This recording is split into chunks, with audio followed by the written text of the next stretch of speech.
No ma ei ole selle seisukohaga lõpuni nõus, vaid osaliselt.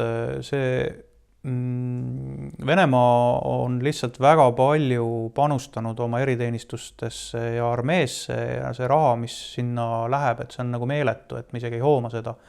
Ja me isegi ei tea, kui palju seda on, sest et seda eelarves ju varjatakse läbi erinevate kulude. Aga et kuigi ma rääkisin, et on väga paindlikud ja nii edasi, siis minu meelest see Ukraina operatsiooni kavandamine ju näitab, et hoolimata sellest võimekusest ei suudet, et ühesõnaga autoritaarne riik jälle pärsib seda tegevust, et kui seal need julgeolekuasutuste juhid oleks adekvaatsed olnud minu arvates, vähemalt meie riigis ei saaks sellist asja olla, et kiidetakse nii-öelda riigi juhtkonnale takka mingisugust rumalust, et kui me meenutame siin, see oli vist see 20. või 22. veebruar 2024, kui seal tehti see lavastus, kuidas seal siis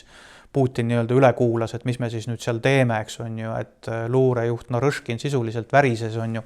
ajas seal mõtteid ja sõnu sassi, eks on ju, et mis kogu sellest strateegilisest luurest ja luureanalüüsist ja sünteesist kasu on, kui minnakse sellisel viisil Ukrainale kallale ja öeldakse, et kõik läheb plaanipäraselt, aga sõda on juba üle 2 aasta kestnud, 2,5 aastat, eks, et tohutud inimkaotused, ressursikaotused, et noh, kui efektiivne see siiski on, et mina ikkagi ütleksin, et nad kukkusid selles strateegilises plaanis ju täiesti läbi, on ju, okei, sõja tulemus on veel teadmata ja suuresti sõltub sellest lääne, eelkõige Ameerika tahtmisest ja otsustavusest Ukrainat toetada, et selge, et Ukraina üksi Venemaa vastu pikalt ei saa, lihtsalt ressursid on ebavõrdsed. Nii et see kohatine efektiivsus ja paindlikkus ja kõik, mis see on, et see võib täpselt samamoodi veega jälle alla minna teisest kohast, kui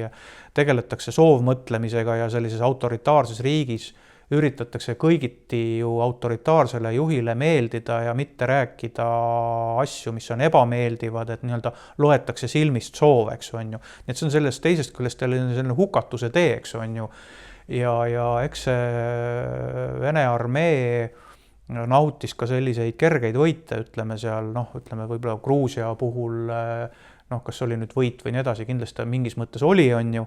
ja Krimmi annekteerimine, mis erinevate asjaolude kokkusattumisel läks väga libedalt, eks on ju, et see võib-olla lõi ka sellise petliku mulje, et ukrainlased ei hakka vastu ja et umbes ala on üldse jobud ei julge sõdida, eks on ju, et ukrainlaste vastupanu on ju imetlusväärne olnud senimaani, ja hoolimata sellest, et neil on väga palju probleeme, on ju, mitte kõik ei taha sõdida ja korruptsioon on suur ja nii edasi, eks on ju. Nii et jah, et ma osaliselt nagu nõustun, millega te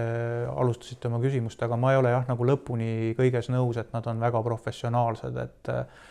et see ideoloogiline kitsarinnalisus ja silmaklapid peas, et